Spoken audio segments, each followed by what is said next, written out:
Good morning. I'm Chris Bradley, Director of the Mystic Noank Library. We're here this morning with one of our own, Philip Kuepper, who I'm sure is known to many of you.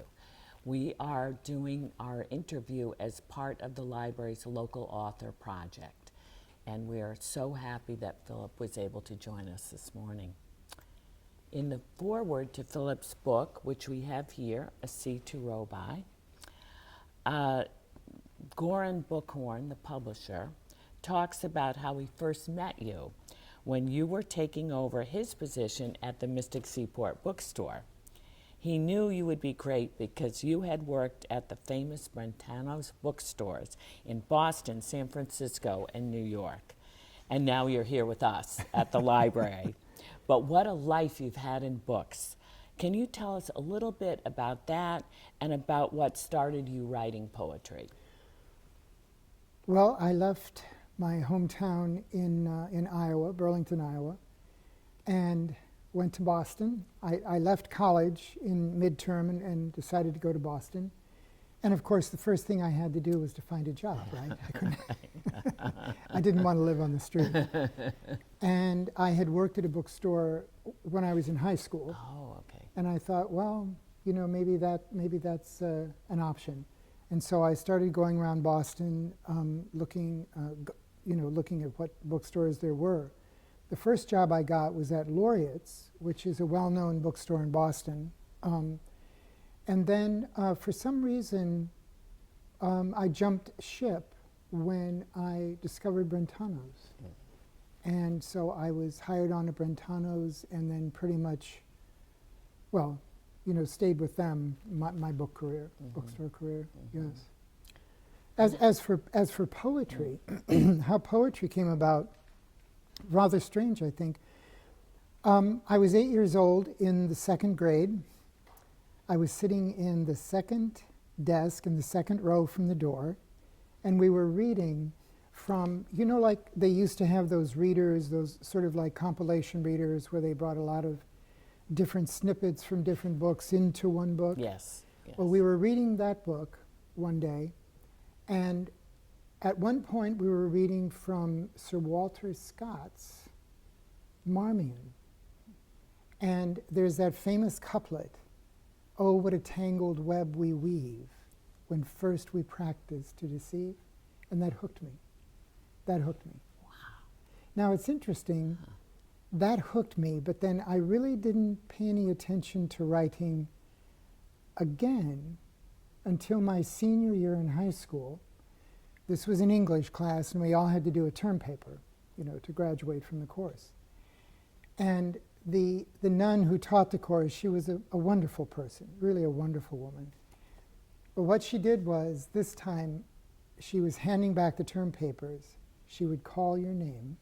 You would have to go up and receive the paper from her, and that was fine. So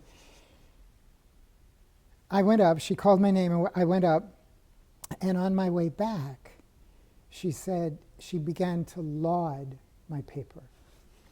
She said, "His paper is so excellent that I have given it 4 A's, and even that is not enough." Well, of course, I was beat red by then, by the time I got back to my desk, in front of my classmates. But then an even sort of worse thing happened, because after she finished handing out all the papers, all the students were sitting down again, a fellow student of mine who was at that time, the basketball hero of the high school, he had shot the winning shot and, won the game against opponents that we were really rooting against this time. So he had been lauded in the papers and so on and so forth. All of a sudden, he stood up from his desk and said, "Why is he so special? Why is his paper so much better than everyone else's?" Well, of course, I just started to melt, in my desk onto the floor. So it's been, in the sense of like, yes, I wanted to write, but then when you have experiences like that, you think, what's the point? If people are going to react so extremely that way, what's the point? But then afterwards, I mean, that was my senior year in high school, and then as I matured a bit, poetry just began to bother me. It wouldn't leave me alone, is what it is. So that's really what got me to writing. I like that. It wouldn't leave me alone. No. That's good. That is a great story, Philip. I never imagined it. That's great. That's great. And I know you've written more than 100 poems about rowing. Yes. And I was surprised to learn that you're not a rower. But you wanted to say a word, I know, about Goran's website, Hear the Boats Sing, Yes. which covers all aspects of the rich history of rowing. So maybe you'll tell us a little bit about that. Yes, Göran Buckhorn, who was actually born in Sweden and came to America when he married his American wife. He is the publisher of Asita Robai. He has an absolutely wonderful website called heartheboatsing.com, and I really encourage you to Google it. I think you really would enjoy it. And it's mostly about rowing, it's basically about rowing, but it's also really about, just the sea and things that really are directly connected with the sea. And I was very surprised when he had been putting a number of my poems up on his website, all along. And then he said, why don't we put together so many of them and we'll publish a book? And that was really, wow, what a treat, what a treat, because I hadn't really thought about that.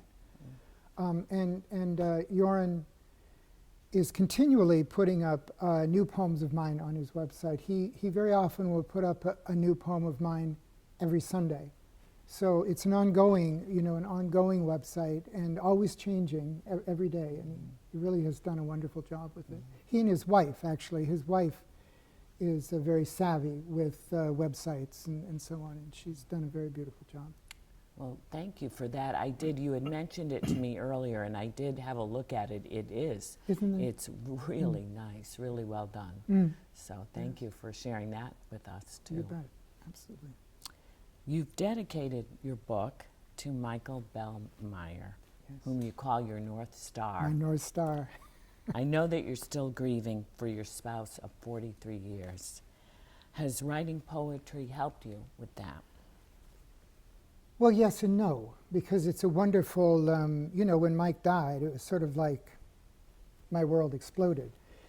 And writing poems with him as the theme, yes, it does help, but at the same time it doesn't, because it just keeps it so sharp, in the forefront. But yes, and he was always, Mike has always been my inspiration. I call him my North Star. He was my anchor. Yeah. I know that you've chosen 2 poems to read to us, 2 at least. Putting on the Garment of Water and Light from the book, Yeah. and New England Song, which you wrote this past September. So Yes. maybe you would treat us to a reading. Oh, yes, all right. If I can find it here, I mark everything and then can't find them. Yeah.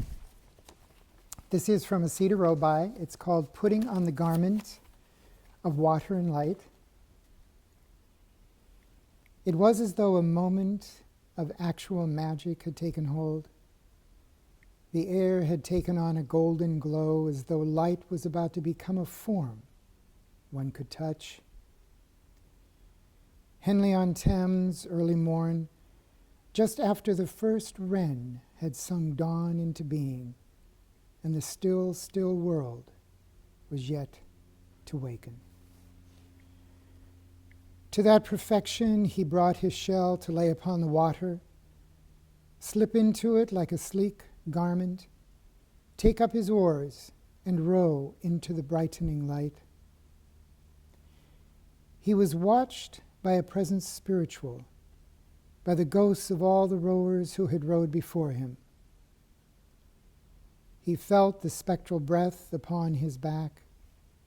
He felt the spectral oars pull him forward, felt the pulse of the spirit beating in the hallowed air through which he rode.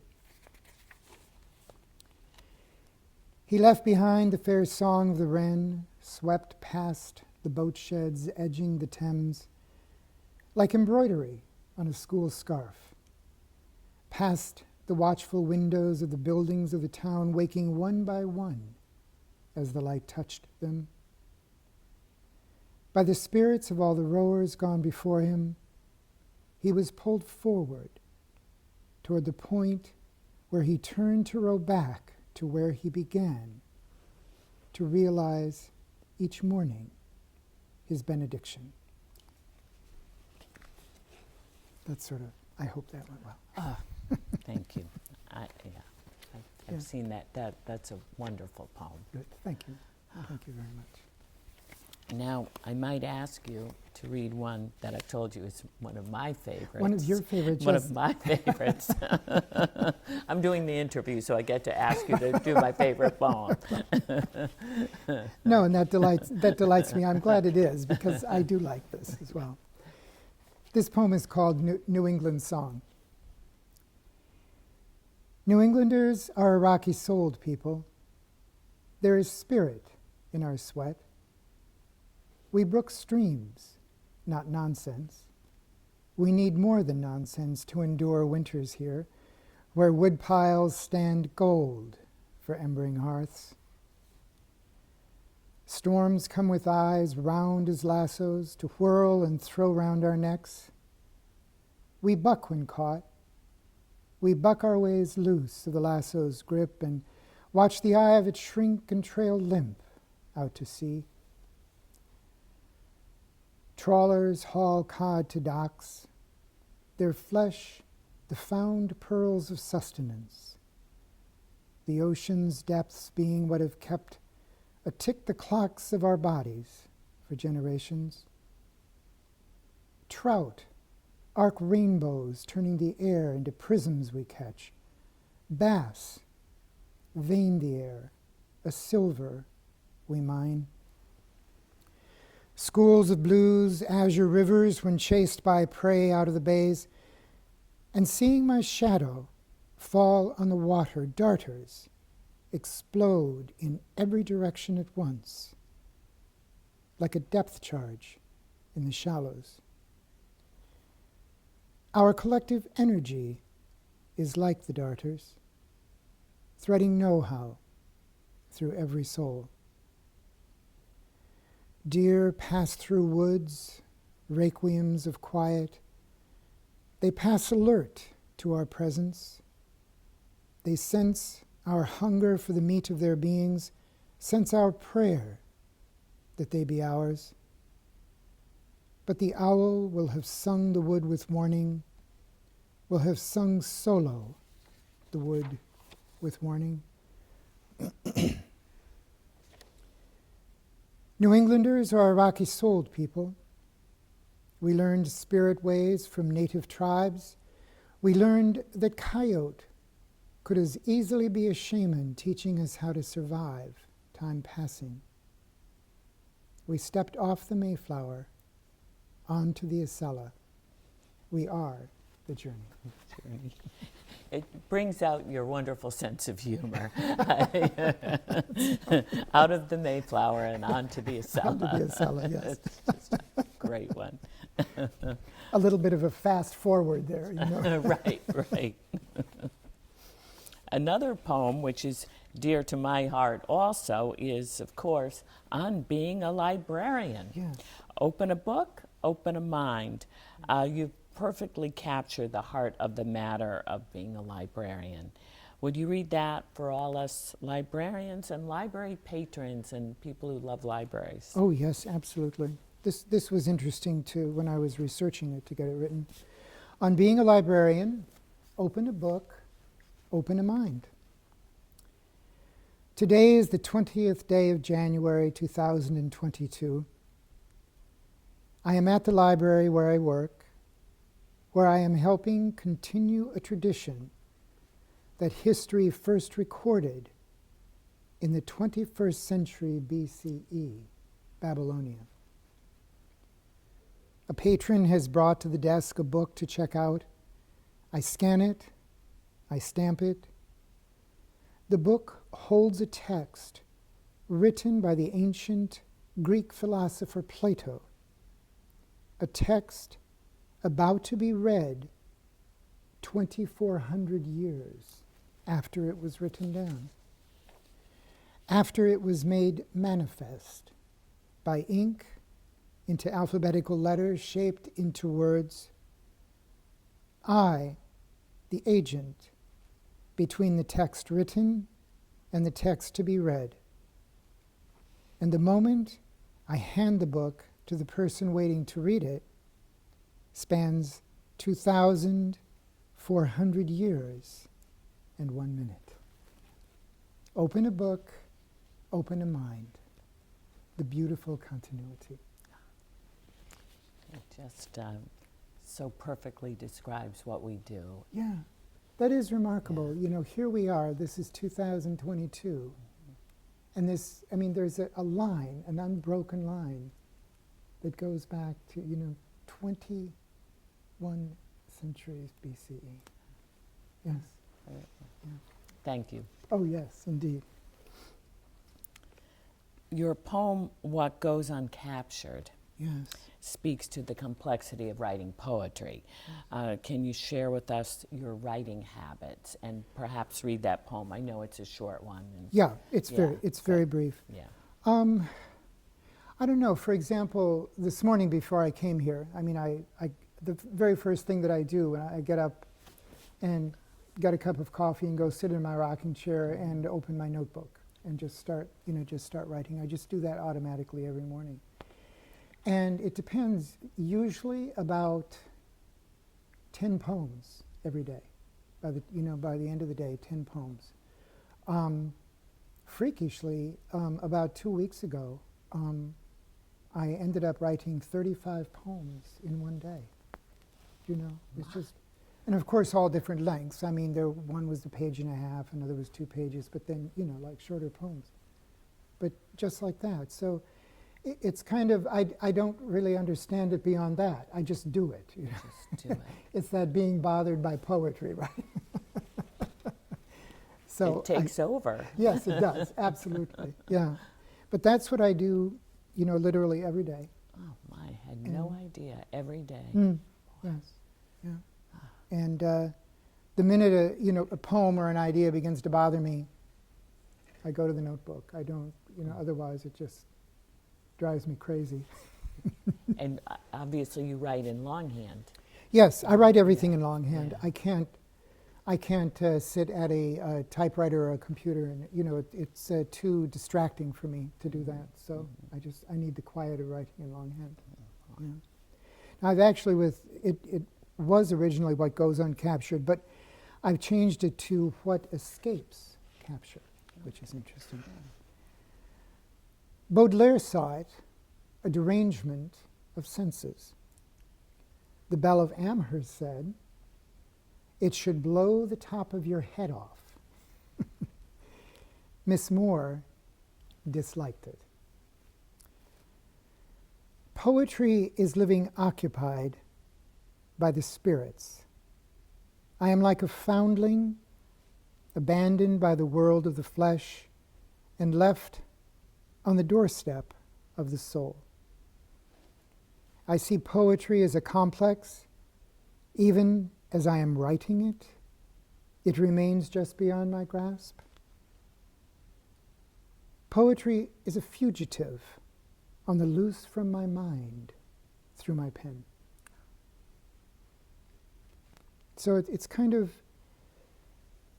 here it is, in tangible form, but then it isn't really there. It's like the idea, it's the perfect paradox is what it is. And that's what it's like. What was that, Emily Dickinson? Oh, isn't that interesting? This fascinates me. Here you think of Miss Dickinson as this very, proper New England spinster. Yes. And she once said, I believe it was in a letter to one of her frequent correspondents, she was saying that a poem should blow the top of your head off. That is great. So I hope I haven't done that to anyone. I don't want to be headed audience. No. But that is so interesting that you write every day and in the same place, in that Yes. rocking chair. Yeah. And boy, well, I'll tell you, we are so much better off for it, Philip, and I thank you hope, so at least. much. We are. Thank you very much. It's very nice of you to say. Thank you. I have one more request for a reading. Yeah. And The Mending Moon. It's set in the woods as night falls. And I wonder if you would read that for us. And then I know that we spoke this morning, and you have another poem that's set in nature, but certainly different. It's a meadow rather than the woods. So Yes. after you read The Mending Moon, if you might read that one as well. Very well. Yes, I would Thank like you. to. Thank Yeah. you. It ties in nicely with the program we have at the library. So this is called The Mending Moon. Come dusk, the day decrescendos. I stop and listen. The birds fall silent. I can hear the air breathe. Quiet becomes a belief that permeates the world where I live. The only sound is a lamp winking on. I sense I hear the switch of turn. Lamplight, a window suddenly floods with, a flood through which I see a hand swim to adjust the lampshade. The night has turned black as graphite. I sense, I feel the universe shrink and press its shoulder against me. A universe more manageable, a universe I can touch. The wood west of where I walk watches over the night's inhabitants. A bat, like a tiny stealth bomber, flies below the radar for now. But an owl is out, and then another, already speaking their Hu language, one of the most ancient languages in the universe. Humans have yet to decode. Field mice know it, though, and voles. To them, it is a language of terror. There is the brushing of a deer's skin against bark and the sound of splitting pine cones under its hooves. A rabbit's muzzle twitches, causing the air around it vibrate. A squirrel curls close in its nest, high in an oak. A fox yelps. The wood had hoped the moon would help identify the whereabouts of all these, but the sky has proved unreasonable, with gray wisps of cloud veiling the moon's face. The owls hoot anyway, a hoot that chills the chipmunk's spine, a chill even the timber-tongued nightingale cannot warm. But I have walked wide of the wood for now, wide of the depths of it, depths like a black hole in earthly space. Ah, the little stealth bomber of a bat has just shot past. I wonder, is it responding to the nightingale? Or the hoot-hoo, hoot-hoo? Then, just as I turn to go indoors, I note the rim of the moon has torn its light on a cloud, and I stand to wonder at how it will be mended. That last couplet is... That was a fun poem to write. That's another thing about a lot of my poems are not all that interesting. But boy, when they are interesting, when I am in that zone and when I'm writing them, that can't be beat. All of those characters, the way you characterize each one of those woodland animals, it was wonderful. Yes. I love the part about what was it? I guess the mice and the bulls. And Yes. Oh, yes, yes. Because you think we tend to romanticize, especially poets, are going to romanticize the owl, The right? owl. The bird of Athena, the bird of wisdom, right? Right. But if you were a field mouse or a vole, there's no romance in the owl. It's great to point that out. Yes, I have to support the, The little guy. vole. What I thought when I came in this morning and Chris and I were talking, I do have a poem called Meadow Passage, which I thought might be nice to read because we have ongoing at the library, at Mystic Noank Library here, a seed program where you can come in and select seeds. You take the seeds home and plant them in your garden, and this is ongoing. I suppose, what, through the spring, is that? I imagine through Yeah. the planting season. And it's been very popular, as Yes. we've both noticed. Oh, Yeah, yes. it's Yeah. really, On Saturday, yeah. people were coming in and selecting any number of packets. You can select as many as you like, and they're all in little drawers, labeled drawers. So In an old card catalog. in an old card catalog, which I really miss. I love. I love those. But it's a nice reincarnation for It is. it. Oh, it is. Yes. It's not. That's what you call recycling. Right, right. So this is called Meadow Passage. The meadow was made beautiful simply by blooming, a beauty sunlight touched and breezes mussed when they blew through.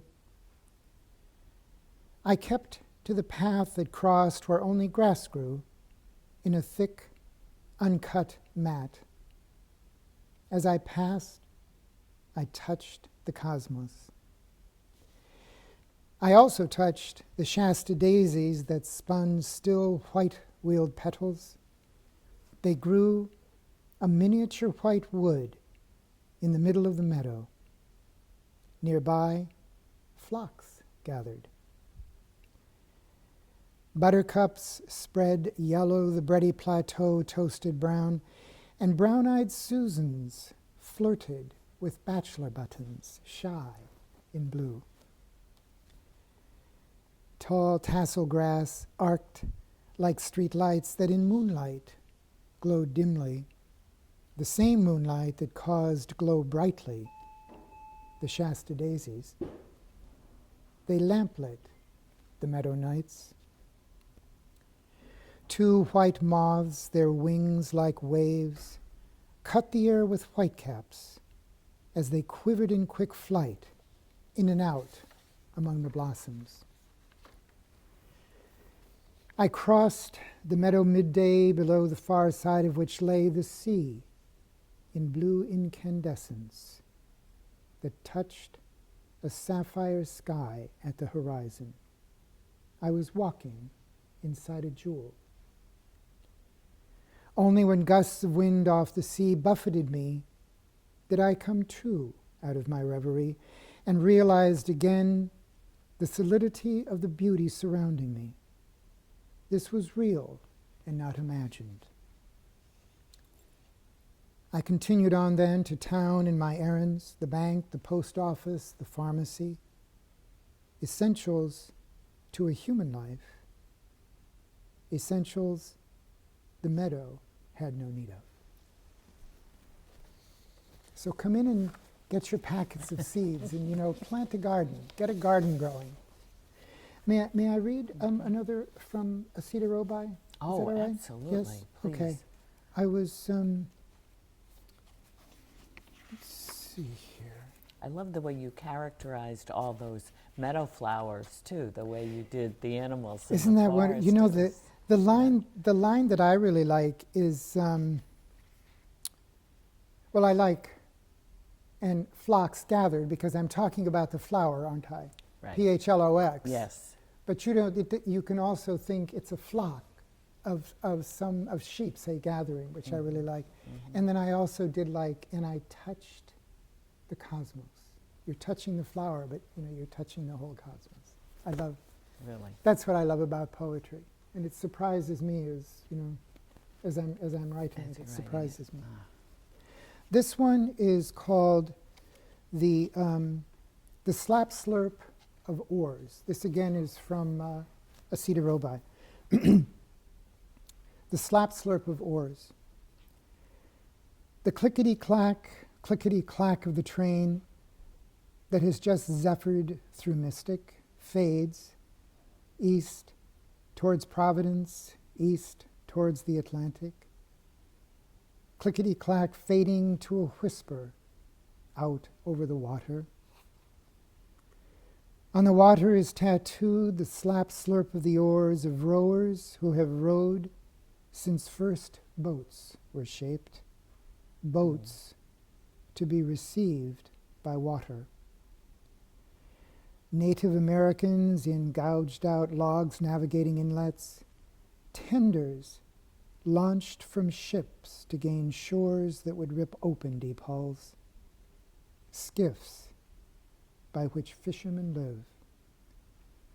All rowed, oared forward to some indefinable port man calls civilization. Civilization built on the slap slurp of oars, picked up by the clickety-clack of wheels on tracks. In quiet Mystic, sounds primordially sing. Thank you, Philip. So, is that good? Is that good? Yes. Really good.